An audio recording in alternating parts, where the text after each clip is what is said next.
Hey, Confirmation Nation, it is time for this week's Truth Matters video. We're going to be in the second and third commandments, right? We're going to put those two together today and for this week. So, first commandment, God is number one. Have no other gods. You don't worship anything else. Nothing else is more important than Him. He is the source of all things, the one who gives us life and hope and cares about us. And so the question is that's going to be answered actually in the next couple of commandments is, well, then how do we live? Like how should we treat God? How should we speak about Him? Because, back in those days, right, back in the Old Testament times and in New Testament times even, your name said a lot about you. It said like maybe whose son you were or daughter, what family you were from. And a lot of times it talked about what occupation that you had. Or it said something about you. Jacob, for example, his name really describes who he is. He's the one that kind of pulled the wool over his dad's eyes, and he was sort of tricked people and deceived people, and that's what the name means. The name literally means like one who would like grab the ankle. In other words, he came out of the womb and he was already trying to get his brother's stuff in the wrong way and his brother's power, and so his name had great meaning. His name later changes to Israel to show that he's going to be the father of this great nation, and that even though he's got this baggage in his past, God's still going to work through him, and that's great for us to see. So his name and names in general really do mean something, and maybe we need to get back to that, because I think there is a sense that where we kind of trash people's names, and I wonder, let me just ask you a question, would you use the name of someone that you really love and you really respect, and you would never, ever, ever want to even give a hint of mocking them or disrespecting them or hurting them? I'm talking like your grandma, your grandpa. I'm talking about like, just a girl or a guy you're dating. I mean, something like that. I mean, would you trash their name? Would you use their name to curse or to curse someone else? Would you make fun of it? No, you would. In fact, you would light up, and when you hear that name, you have this big old smile on your face when you heard their name. And I want you to think of God that way. I mean, ask yourself, when you hear the name God, when you hear God, when you hear Jesus, I mean, what happens? Do you think, oh man, now I gotta fall in line, or maybe I've got to start behaving myself, or maybe that name brings like some baggage, some negative things. I want you to go back and see how much He loves you, how much He cares about you. He's not out to see you fail, but actually He wants to see you being healthy and know that you're loved and know that you matter to Him.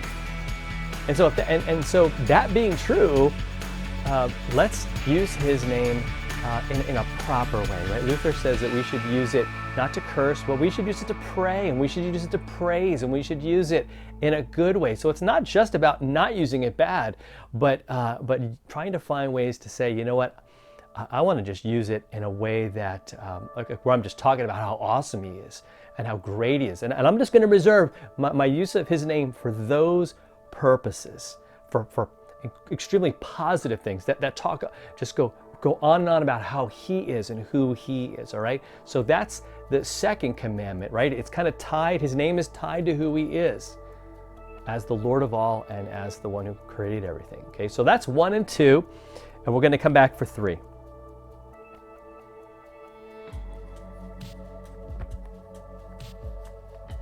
All right, so hopefully we get that after the first and second commandments, a pretty clear idea of who God is. Like He is all powerful, He loves us, He is with us, and so we're going to use His name in just the most respectful and amazing way. We're going to use it when we pray, we're going to use it like when we're praising Him, when we're telling somebody about Him, and not to curse, not to show how excited we are because we got another pizza for dinner, or we won a prize on a game show or something. Now we're going to use it like for the most incredible ways, and so the way that God shows that He loves us shows up in number 3, right? In commandment number 3. There we're called to keep the Sabbath, remember the Sabbath day, right? And to keep it holy. And so what that means is we're to realize how important that day of rest is. that we need it as human beings. There was a New York Times article, again, it was not a religious article at all, right? It wasn't written by somebody who was a Christian or a believer in God. It was just a scientific article that said, guess what? Human beings need one 24-hour period per week in order to be healthy, in order to be able to focus and function properly. Wow. Where have we heard that? Where have we heard of a 24-hour period of time where we rest and where we recharge? Oh, that's right. The third commandment, right? The Sabbath day. See, because God knows that we have a tendency as human beings to just run ourselves into the ground. And we need that time. In fact, we were wired by God to need that rest. And guess what? He provides this day. In fact, he says, look, you're going to be different than everyone else who's running themselves ragged. You're going to rest and you're going to recharge.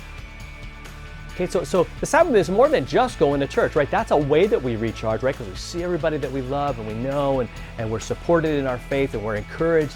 But it's more than that. It's saying, you know what? I'm gonna read your word, not just, and again, that's not just for the Sabbath, but for every day. Because I need that daily recharge, right? Each and every moment I need to remember who I am and what he's done for me. But I want to put it on my schedule. I want to say, okay, Sunday, for most of us it's going to be Sunday. Again, later down the road, Sunday might be a tough day for you. And so maybe another day, but it's got to be a 24-hour period, right? For me as a pastor, I mean, I'm worshiping and I'm doing, but I'm also, I would say, in output mode for most of Sunday. In fact, maybe the whole day. I'm doing, but I need time to just be a child of God. I need to have some time to be on the receiving end. Because what happens when you keep on giving and it's always about output, you're not going to have anything left to give. Isn't that the point, right? You would never not charge your cell phone, would you? Right? And that hits a little close to home, doesn't it? The rechargeable batteries in your Xbox controller, you know, what happens when they go?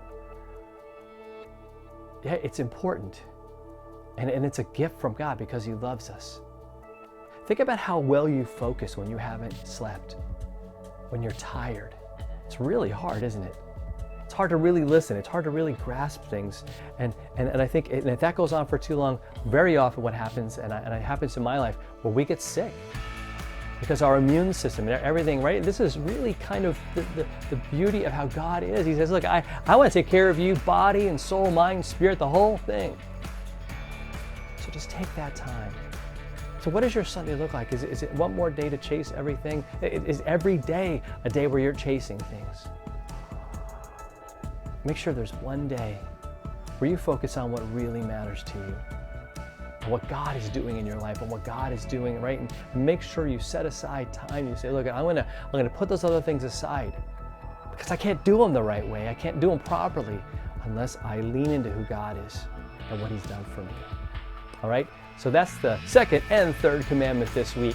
We'll see you next time for the fourth commandment. See you then.